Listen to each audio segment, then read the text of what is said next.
본문에 나오는 주인공은 바로 한나라는 여인인데, 이 한나라고 하는 여인은 무자했습니다. 무자했는데 엘가나라고 하는 사람에게는 아내가 둘이 있었어요. 하나는 한나라고 하는 아내가 있었고, 하나는 분인나라고 하는 아내가 있었습니다.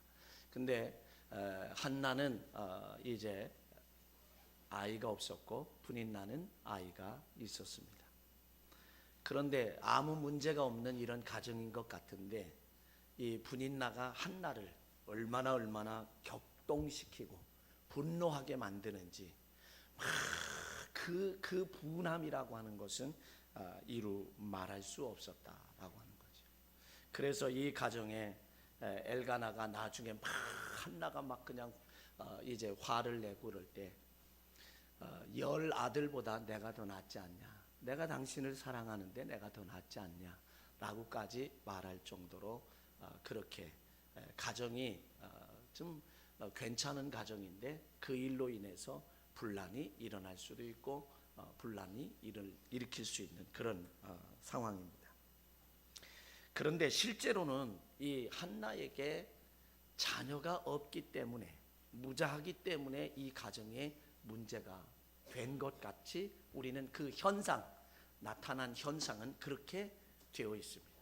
근데 실제로는 나타난 현상은 지금 자녀가 없기 때문에 이 한나가 이제 막 분노하고 남편에게도 막 그냥 이야기를 하고 이런 분란이 있을 수 있는 그런 상황이, 현실은 그렇지만 겉으로 나타난 문제는 무자하기 때문에 지금 생겨지는 그런 일들이지만, 안으로 깊이 파고 들어가 보면 거기에는 뭐가 있었느냐. 여러분 오늘 사무엘상 1장 여러분 한번 보실래요? 5절 6절을 한번 보겠습니다. 5절 6절 읽지는 않았습니다만은 사무엘상 1장 5절 6절 함께 읽습니다. 한나에게는 갑절을 주니 이는 그를 사랑함이라. 그러나 여호와께서 그에게 임신하지 못하게 하시니, 여호와께서 그에게 임신하지 못하게 하심으로 그의 적수인 분인나가 그를 심히 격분하게 하여 괴롭게 하더라. 문제는 여기에 있습니다. 하나님께서 막으심으로 그에게는 무자하게 됐고, 그래서 그는 늘 괴로웠고 격분되는, 겉으로 나타난 문제, 한나의 이 엘가나의 가정에 겉으로 나타난 문제는 무자함으로 나타난 것 같지만, 실제적으로 보면 5, 6절에 있는 말씀에 보면 하나님의 이 지고 있다는 거죠. 문제는 하나님이 지고 있다. 그래서 이 열쇠, 인생의 문을 여는 열쇠는 하나님의 손에 있다는 거예요. 여러분 지금 이 시간에도 여러분의 삶 속에 돈 때문에 지금 고통을 당하고 있는 현실이라고 하면, 돈 때문에 그 나타난 현실 그것 때문이 아니라는 거예요. 그 이면에 다른 뭐가 있다는 거지. 근데 우리는 지금 어디에서만 찾고 헤매고 있느냐? 물질만 해결되면 되는 줄 알아요. 공부만 하면 되는 줄 알아요. 돈만 벌면 되는 줄 알아요. 건강하기만 하면 되는 줄 알아요. 그러나 그거는 근본 해결책이 아니라는 거예요.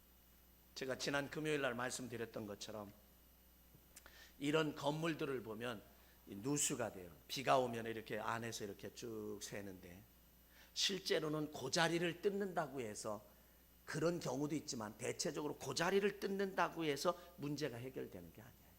물 새는 거는 딴 데예요. 거기서부터 새서 들어와서 타고 들어오는 거지. 근데 여기만 해결한다고 해서, 해결하려고 해서 근본으로 해결되는 게 아니에요. 제가 지난 주간에 병원에를 갔습니다. 가가지고 이야기를 했어요. 뭐라고 얘기했냐면, 왼쪽 발목이 많이 아파요. 예전에는 별로 그러지 않았는데 이렇게 디디면 디딜 수 없을 정도로, 이렇게 할 정도로 제가 가끔 아팠는데 지금은 자주 그래요. 그랬더니 뭐라 그랬냐면, 이 장로님인 원장님께서 하시는 말씀이, 목사님 그거는 발목의 문제가 아닙니다. 골반의 문제가 있습니다. 그러면서 가서 골반 사진을 찍고 오세요. 그래서 이제 엑스레이실에 가서 골반을 사진을 찍었어요. 엑스레이실에 가서 골반 사진을 찍고, 그리고서 그 사진이 바로 원장님에게 가니까 목사님 들어오세요.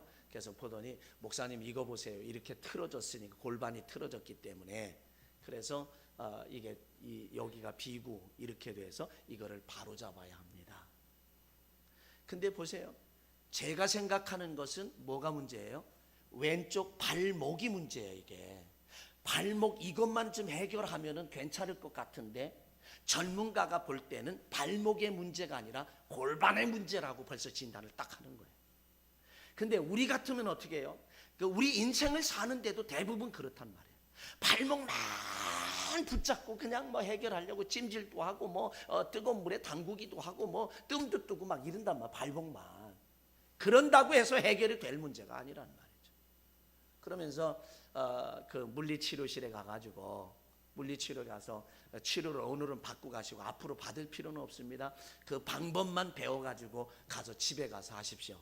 그래서 물리치료실에 갔더니 방법을 알려주더라고요.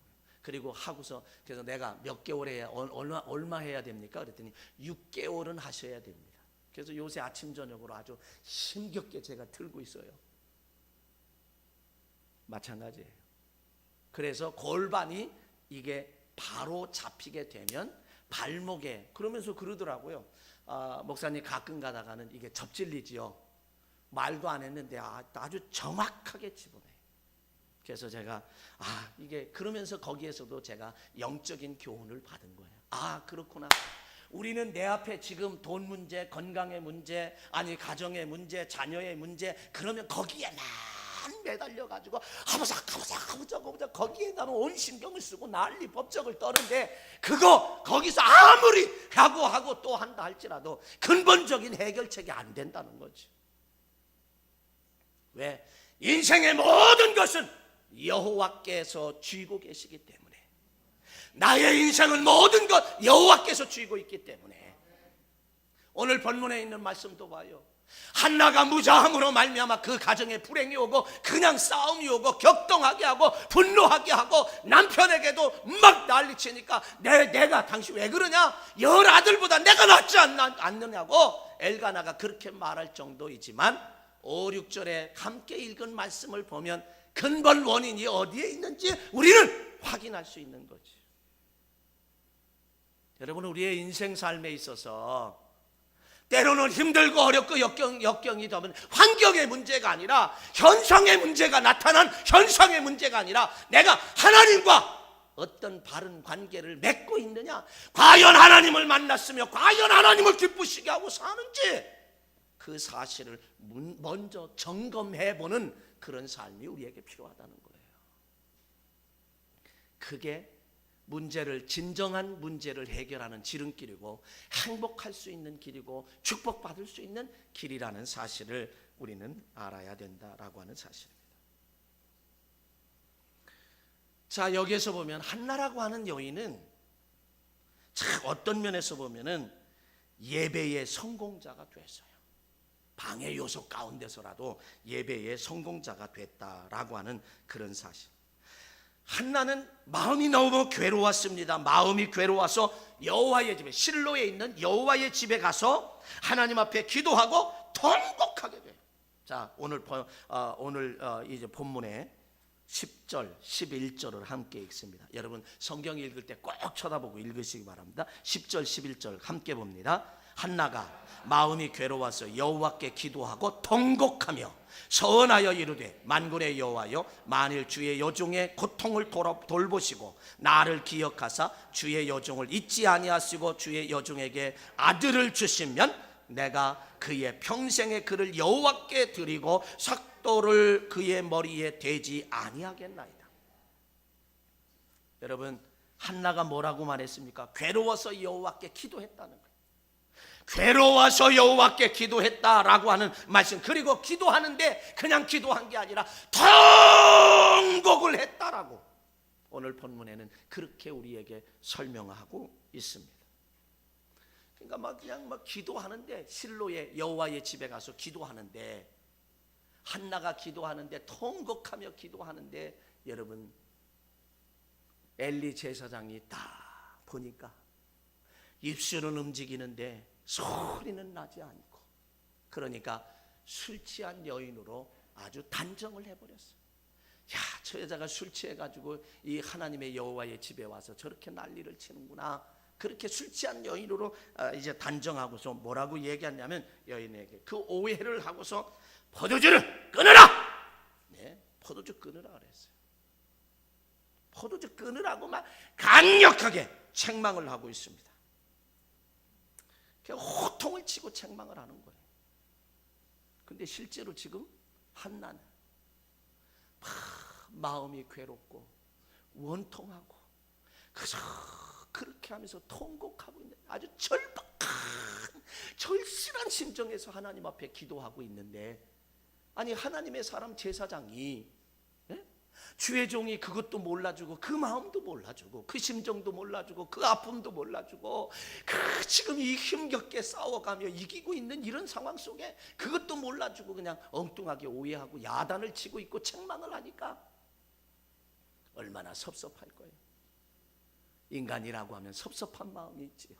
서운한 마음이 있지요. 그러면서 또 이렇게 불평을 할 수도 있어요. 아이고, 하나님의 사람이라는 주제가 어떻게 분별도 못하고 뭐 저 모양이냐. 네, 이 마음의 양의 마음도 아픔도 모르고 양의 이 고통스러운 힘겹게 이 세상에 싸워 힘겨운 이 세상을 살아나가고 있는데, 위로는 못해줄 망정, 힘을 주지는 못할 망정, 이렇게 나를 야단치고 저러느냐고 마음의 섭섭함은 마음을 가질 수도 있습니다. 그리고 삐치고 원망하고 불평할 수도 있는 그런 상황이에요. 도저히 기도를 더 이상 할 수 없을 상황이 그에게 다가왔습니다. 더 이상의 하나님 앞에 예비할 수 있는 그런 상황이 자기에게 다가오지 않았어요. 그런 마음으로서 그렇게 책망을 받고 그렇게 오해를 받고, 한나라고 하면 여러분 한나의 입장을 한번 생각해 보십시오. 그런 상황이라고 하면 여러분 예배 드릴 수 있겠습니까? 아니면 기도를 계속해서 할 수 있겠습니까? 예배도 딱 중단하고 뛰쳐나갈 판이고, 기도도 딱 중단하고 더 이상 기도하지 못하죠. 왜? 마음이 상한 심령으로 어떻게 하나님 앞에 예배를 성공할 수 있고 기도를 성공할 수 있느냐? 중단할 수밖에 없는 것이 대부분의 사람들의 모습입니다. 그런데요, 한나는 달랐어요. 그렇게 오해를 받으면서도 한나는 달랐어요.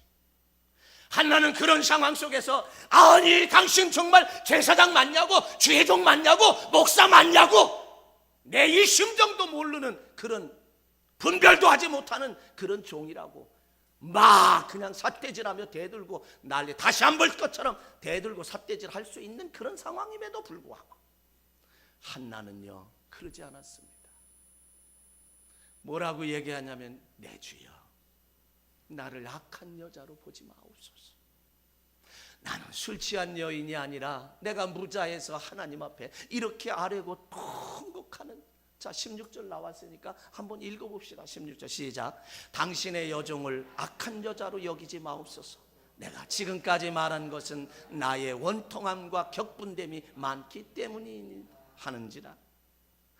이 여인이 한나가 그렇게 하면서 자기의 그 심정, 그 자기의 현실 상황을 주의 종에게 다 차분하게 말해. 차분하게 말하는 그런 모습. 여러분, 그렇게 차분하게 말하게 되니까 엘리 제사장의 입장에서 보면, 아유 내가 오해했네, 어디 멋죽하고 좀 한편으로는 뭐라 그럴까요? 그런 상황이잖아요. 좀 미안한 마음도 없지 않아 들겠고요, 미안한 마음도 들겠고, 그러는 가운데 무한하기도 하겠고. 그러니까 이 엘리 제사장이 뭐라고 말하느냐. 자 17절서부터 한번 보겠습니다. 17절서부터 20절까지 같이 한번 17절서부터 20절까지 읽어보도록 합니다. 시작.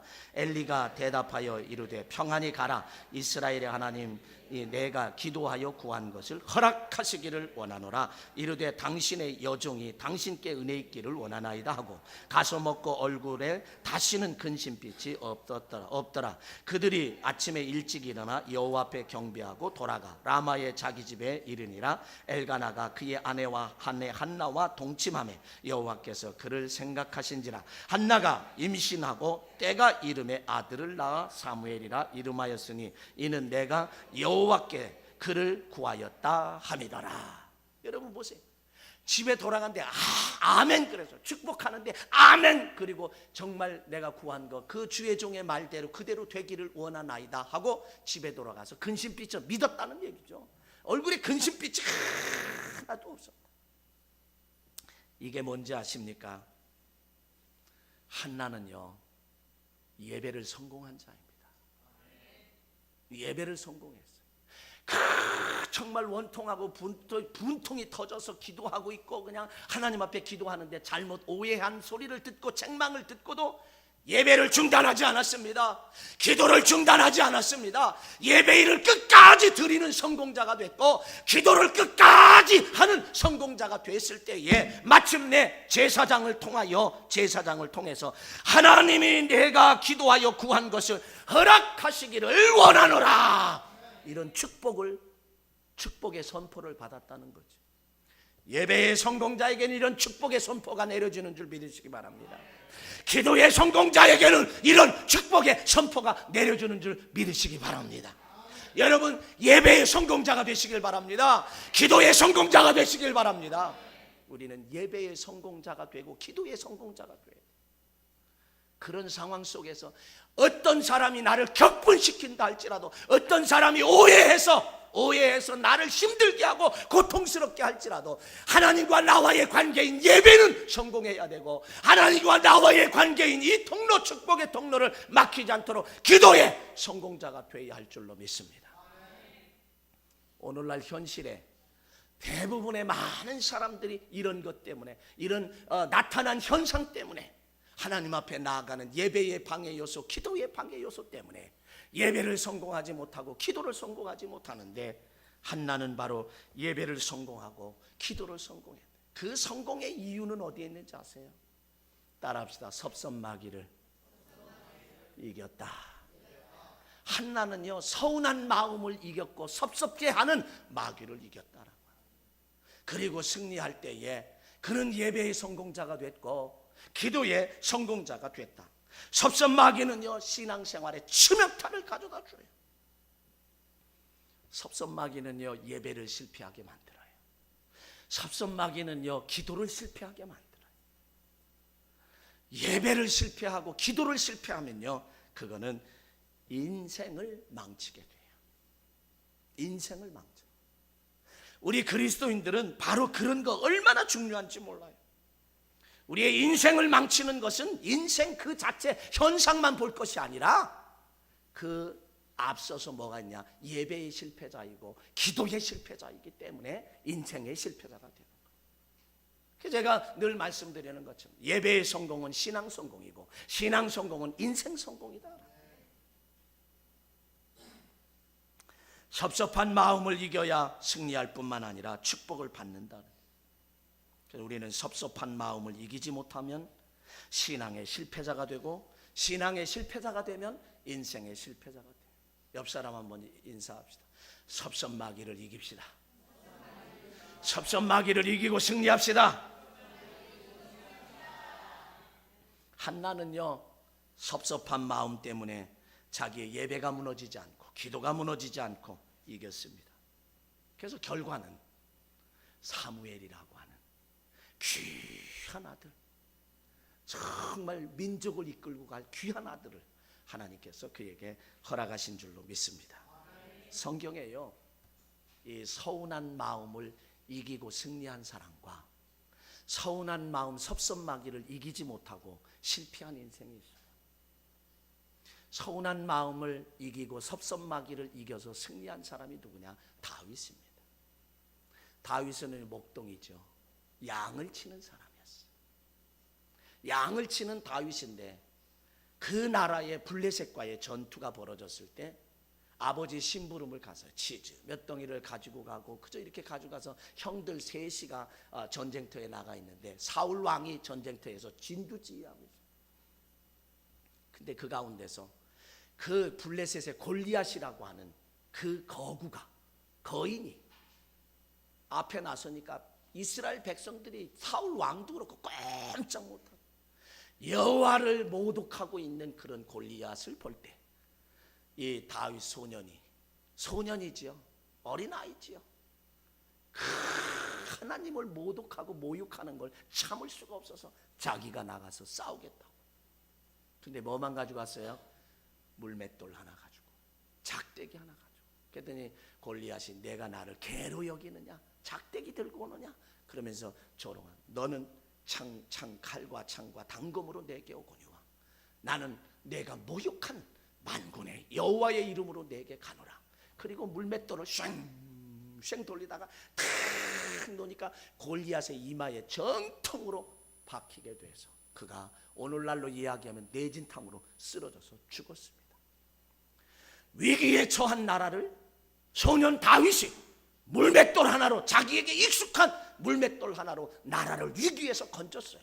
위기에서 구원했어요. 그러면 영웅이잖아요. 1등 공신이잖아요. 사울 왕과 더불어서 군인들과 다윗이 함께 아버지 심부름 갔다 그렇게 영웅이 돼서 막 돌아오는데 다윗은 그거 귀하게 생각하지 않았어요. 그거 뭐 늘 그저 양을 치면서 늑대들을 잡고 이런 맹수들을 잡고 하는 이런 그 일과 같이 여기고 아무런 생각도 없이 그리고 돌아오는데 여성들이 소고를 치면서 북을 치면서 두드리면서 사울이 죽인 자는 천천히고 다윗이 죽인 자는 만만이로다 그러면서 막 영광. 그랬더니 사울 왕이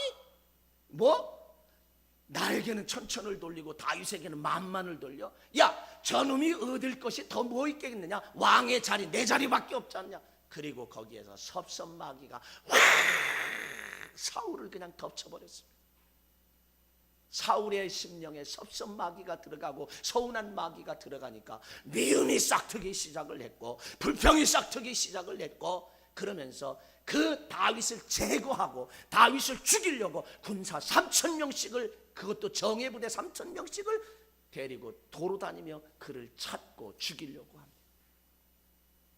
결국은 어떻게 됐나요? 블레셋과의 전투 속에서 아들, 그 훌륭했던 요나단이란 아들은 전사하고 자기는 부상을 당해서 자기 칼에 자기가 자결하는 것으로 인생을 마감할 수 있었다. 그 비참한 거예요. 섭섭마귀를 이기지 못했어요. 섭섭마귀 이기지 못했어요. 그러니까 섭섭마귀를 이기지 못하니까 예배를 성공하지 못하고 기도를 성공하지 못하고.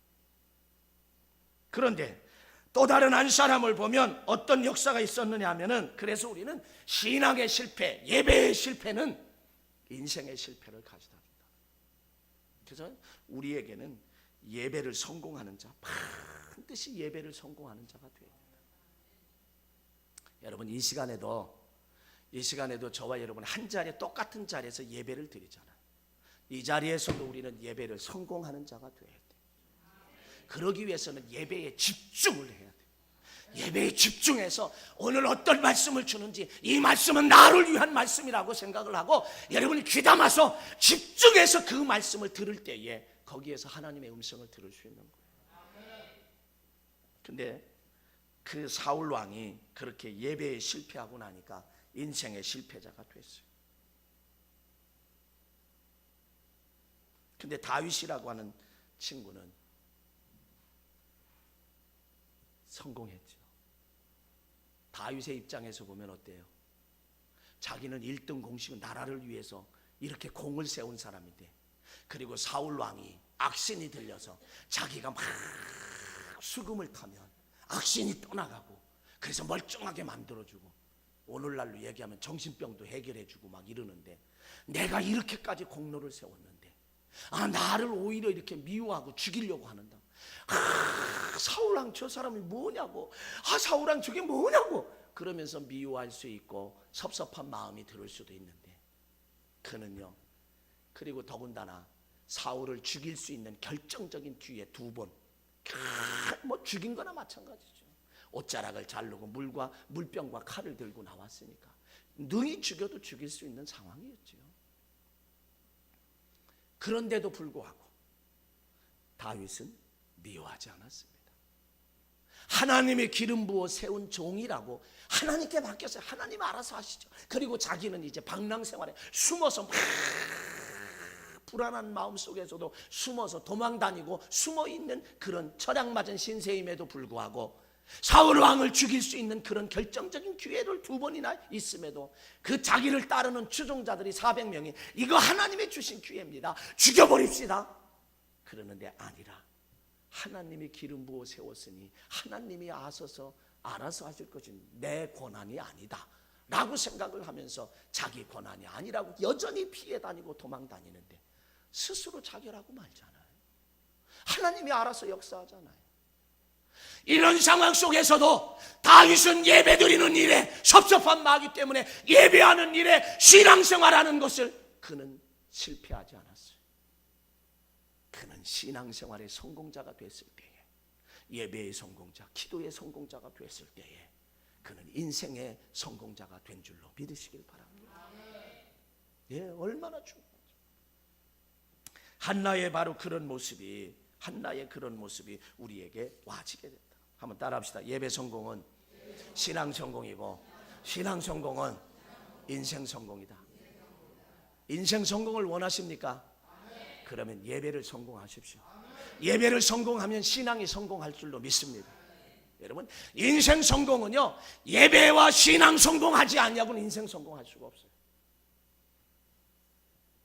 그 말씀이 어디에 있는지 아세요? 마태복음 6장 33절에 너희는 먼저 그의 나라와 그의 의를 구하라. 그리하면 이 모든 것을 너희에게 더하여 주시리라. 무엇을 먹을까, 무엇을 입을까, 무엇을 마실까 염려하지 말아라. 먼저 그 나라 그의 의를 구하라. 그리하면 이 모든 것 더해 주시고 더해 주시고 더해 주시고. 여러분 보세요. 우리 이제 건축하면서도 하나님 우리 성도들이 축복받게 하시되 그저 손으로 만짐받는 축복이 임하게 하시고 눈으로 확인할 수 있는 축복이 임하게 도와주시옵소서. 그랬더니요, 우리 권사님 한 분이 집을 샀잖아요. 남의 일이니까 뭐 아멘 하신 분들도 그렇게 되기를 원합니다. 권사님 집을 장만하셨잖아요. 근데 지금 또 다른 권사님이 집 장만하려고 보고 다니고 있어요. 더 좋은 집. 아파트 32평 사는 분은 46평으로 가시기 바라고. 그런 축복 눈에 보여줘야 될 거 아니에요. 실제로 저는요, 그것이 얼마나 아주 집 사러 보러 다닌다는 그 자체만으로도 얼마나 기쁜지 몰라요. 그 소식만 들어도 기뻐. 왜? 우리가 그렇게 기도했고 주의 종이 그렇게 기도했잖아요. 될 줄로 믿으시기 바랍니다. 사업하시는 분은 더 커지시기 바라고요. 여러분 자녀가 잘 되시기 바라고, 형통하시기 바라고. 먼저 그 나라와 그의 의를 구하라. 그리하면 이 모든 건 너희에게 더하시리라. 요한 3서 2절에 가보면 내 영혼이 잘된 같이 범사가 잘되고 강건하기를 원하노라. 예배 성공하지 않고 신앙 성공하지 않고 인생 성공 못해요. 혹시 성공했다 할지라도 하나님이 어느 날 훅 불어버리면 끝장이야.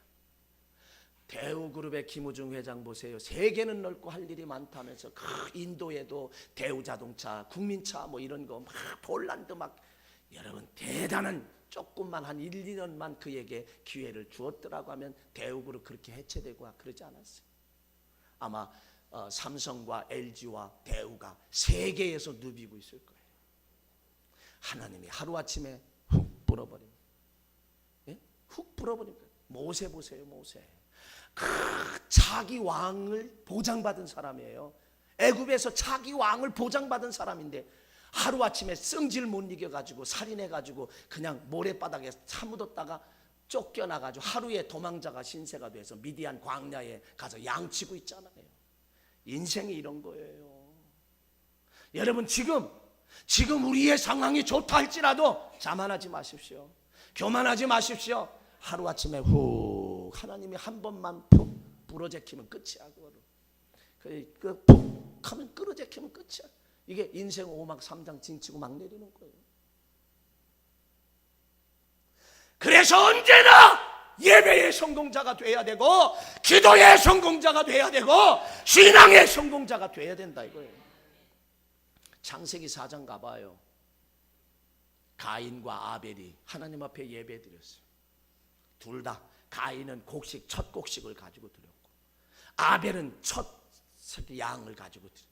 하나님이 뭐라고 창세기 4장에 뭐라 그랬냐? 가인과 그 제물은 연락하지 아니하시고 아벨과 그 제물은 연락하셨다.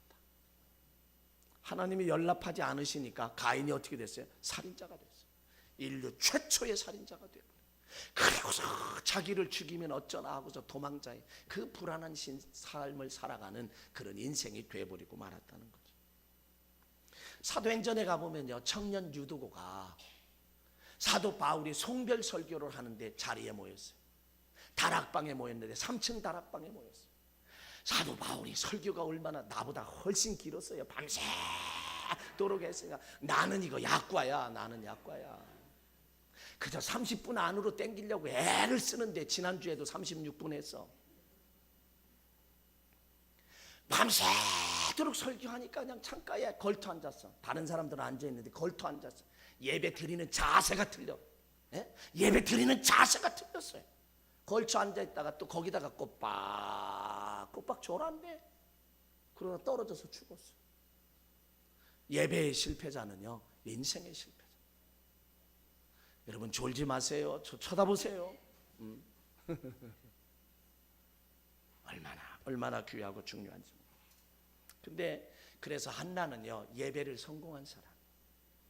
예배를 성공하게 되고 기도를 성공하게 되니까 그에게는 누가요? 사무엘이라고 하는 하나님의 위대한 자녀를 주셨어요. 얼마나 놀라운지 몰라요. 근데 이 자녀를 어떻게 양육했느냐? 신앙의 성공자로 양육했어요. 이거를 제가 길게 할 수가 없어서 축약을 합니다. 한나는요, 그 아이를 서원했잖아요. 하나님 앞에 평생을 드리고 머리에 삭도를 대지 않게 나시린으로서 키우겠다. 근데 젖될 때까지 아주 지극정성으로 젖을 뗄 때까지 그를 양육을 합니다. 그리고 약속대로 하나님 앞에 맡기는 그런 모습을 보게 돼요. 자, 11절 보시겠습니다. 11절 함께 읽습니다. 서원하여 이르되 만군의 여호와여, 만일 주의 여종의 고통을 돌보시고 나를 기억하사 주의 여종을 잊지 아니하시고 주의 여종에게 아들을 주시면 내가 그의 평생에 그를 여호와께 드리고 삭도를 그의 머리에 대지 아니하겠나이다. 그 약속을요, 젖대자마자 즉시 바로 마음이 변하기 전에. 사람이 그렇죠. 들어갈 때 마음하고 나올 때 마음이 다르다고. 마음이 자기도 변할 수 있거든요. 그러니까 그냥 젖을 떼자마자 즉시 하나님의 전으로 데리고 가요. 자, 27절 보겠습니다. 27절 보게 같이 읽습니다. 시작. 이 아이를 위하여 내가 기도하였더니 내가 구하여 기도한 바를 여호와께서 내게 허락하신지라. 28절이요. 그러므로 나도 그를 여호와께 드리되 그의 평생을 여호와께 드리나이다 하고 그가 거기서 여호와께 경배하니라. 하나님께 약속한 거, 서원한 거 그제 즉시. 왜냐하면 즉시 하지 않으면요, 그냥 이 틈타기 때문에 마귀가 틈타서 좀 더 있다 그러다 보면 또 문제가 생겨요.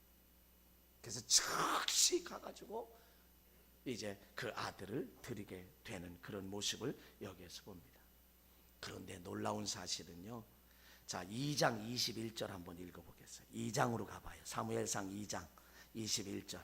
하나님이 어떤 축복을 한나에게 더하셨나? 21절 찾으셨어요? 예, 읽습니다. 시작. 여호와께서 한나를 돌보시사 그로 하여금 임신하여 세 아들과 두 딸을 낳게 하셨고 아이 사무엘은 여호와 앞에서 자라니라. 할렐루야. 예, 세 아들과 두 딸을 더 얻었어요. 한 아들, 하나님의 주신 아들을 약속대로 하나님이 주셨으니 하나님께 평생을 바친다 하고 드렸더니 하나님께서는 몇 배를 주신 거예요 지금? 예? 얼마나 많아. 네. 세 아들과 두 아들을 더 주셨다라고 하는 이 사실을 우리는 기억을 합니다. 그래서 하나님 앞에 맡겼어요. 사무엘은 하나님께 맡겼어요. 그게 양육한 거예요. 하나님 앞에 맡겼어요. 정말 신앙의 성공자로. 그래서 성전에서 제사장과 함께 자라요. 거기서 신앙 성장을 하고 이제 학문도 배우고 신앙도 배우고 그렇게. 하나님 앞에서 양육된 사무엘은요 어떤 자가 됐는지 아세요? 자, 성경을 한번 사무엘상 2장 26절을 한번 읽읍시다. 2장 26절 한번 읽겠습니다. 시작. 아이 사무엘이 점점 자라매 여호와와 사람들에게 은총을 더욱 받더라. 사무엘이 하나님 전에서 자랐는데 자라면서 점점 하나님과 사람들에게 은총을 더욱 받더라. 이 은총을 더욱 받더라고 하는 얘기를 공동번역에서는 귀여움을 받으며 무럭무럭 자랐다. 표준세번역은 주님과 사람들에게 더욱 사랑을 받았다. 여러분, 자녀가 하나님의 사랑을 받으면 그것보다 축복이 없어요. 사람의 사랑을 받으며 살면 그것보다 더 큰 축복이 없는 줄로 믿습니다. 그래서 한나는 정말 신앙의 성공자로 자녀를 양육한 거예요. 여러분, 오늘 어린이 주일을 맞이해서 여러분 자녀를 어떻게 성공하기를 원하세요? 대부분 그냥 주일도 없이 그냥 학원으로 그냥 몇 개씩 쫓아다니고 뭐하고 다 맡기잖아요. 여호와께 맡겨보세요. 신앙의 성공자로 한번 맡겨보시란다. 네? 신앙의 성공자. 고3만 되면은 교회 안 나오는 것이 아주 정설이 돼. 누구나 목사도 인정하고 다 인정해. 아니에요.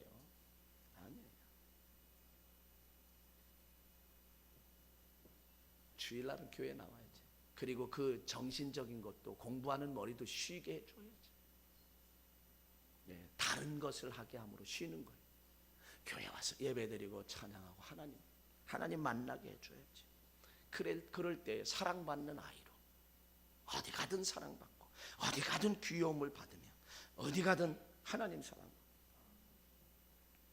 그래서 신앙의 성공자로 양육받은 사무엘이요, 한나 어머니로부터 그렇게 양육받은 사무엘이 인생의 성공자가 됐다는 거예요. 인생에 여러분 사무엘서를 이렇게 쭉 읽어보면 사무엘은 민족의 위대한 지도자, 또 어떤 면에서는 선지자, 예언자, 마지막 사사이기도 해요. 이런 자로서 성장했다라고 하는 거. 자, 사무엘상 3장을 한번 보겠어요. 3장 1절을 한번 보십시다. 1절 함께 읽습니다. 시작. 아이 사무엘이 엘리 앞에서 여호와를 섬길 때에는 여호와의 말씀이 희귀하여 이상이 흔히 보이지 않다. 그때는요 타락한 시대거든요. 타락한 시대라서 이상이 보이지 않아요. 말씀이 희귀했다 그랬어요.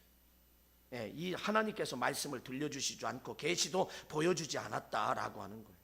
그래서 주께서 말씀을 해주시는 일도 드물었고 환상도 자주 나타나지 않았다. 공동번역, 표준세번역은 그렇게 이야기해요. 그런데도 자 3장 4절로 9절 한번 읽습니다. 3장 4절로 9절을 읽으면 사무엘이 어땠는지 압니다. 자, 읽습니다. 시작. 여호와께서 사무엘을 부르시는지라 그가 대답하되 내가 여기 있나이다 하고 엘리에게로 달려가서 이르되 당신이 나를 부르시기로 내가 여기 있나이다 하니 그가 이르되 나는 부르지 아니하였으니 다시 누우라 하는지라. 그가 가서 누웠더니 여호와께서 다시 사무엘을 부르는지라. 사무엘이 일어나 엘리에게로 가서 이르되 당신이 나를 부르셨기에 내가 여기 있나이다 하니 그가 대답하되 내 아들아 내가 부르지 아니하였으니 다시 누우라 하니라. 사무엘이 아직 여호와를 알지 못하고 여호와의 말씀도 아직 그에게 나타나지 아니한 때라. 여호와께서 세 번째 사무엘을 부르시는지라. 그가 일어나 엘리에게 가서 이르되 당신이 나를 부르셨기로 내가 여기 있나이다 하니 엘리가 여호와께서 이 아이를 부르시는 줄을 깨닫고 엘리가 사무엘에게 이르되 가서 누웠다가 그가 너를 부르시거든 내게 말하기를 여호와여 말씀하옵소서 주의 종이 듣겠나이다 하라 하니 이에 사무엘이 가서 자기 처소에서 누우니라. 7절이요. 여호와께서 임하여 서서 전과 같이 사무엘아 사무엘아 부르시는지라. 사무엘이 이르되 말씀하옵소서 주의 종이 듣겠나이다 하니. 아멘. 바로 이런 역사예요. 하나님의 말씀도 엘리 제사장도 듣지 못해요. 타락한 시대에. 그런데 어린 사무엘에게 신앙의 성공자가 되니까 어린 사무엘에게 하나님이 나타나셨고 그에게 말씀해 주셨다는 거예요. 이런 이 신앙의 성공자가 됐다. 그래서 나중에 결국에는 인생의 승리자들이 됐다라고 하는 거죠. 그런데 19절 한번 읽어보세요. 더 멋진 말씀이 있어요. 19절 보십시다. 사무엘이 자라매 여호와께서 그와 함께 계셔서 그의 말이 하나도 땅에 떨어지지 않게 하시니, 다시 말하면 사무엘이 말한 것은 다 이루어지게 하셨다라. 예, 이거 얼마나 큰 축복인지. 신앙의 성공자가 되니까 그 사무엘이 말하는 것은 땅에 떨어지지 않고 다 이루어 주셨다. 할렐루야.